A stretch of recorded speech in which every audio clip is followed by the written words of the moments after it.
นุตตะบาโอตอลဘောဖယားဟောတရားသဘောနဲ့လူဘဝဆိုတာ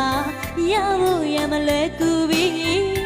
ရခဲ့လာစောလူဘဝကြီးကိုရလာကြသည်အကောင်းဆိုအကြောင်းအကျိုးလဲခွဲရသည်ရ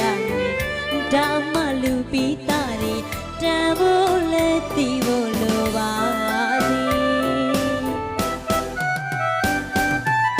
မနုဿတဘာဝတော်လဘောဖယားဟောတရားသဘောနဲ့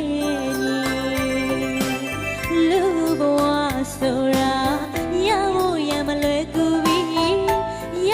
ခဲ့လာစောလူဘဝကြီးကိုရလာကြသည်အကောင်းဆိုအကြောင်းအကျိုးလဲခွဲရ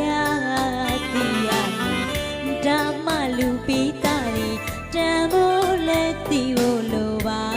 သည်လူဘဝပန်းဖြစ်တဲ့ဘောသူမှုရဆိုင်ရဲ့ကြောင့်မှာအနုအလပန်းတွေမြော်လို့သာစနေမရလီယောက်ျားသမီးနေတာပစ္စည်းဥစ္စာခင်မီယူရသမှုရသစ္စာဒါပေ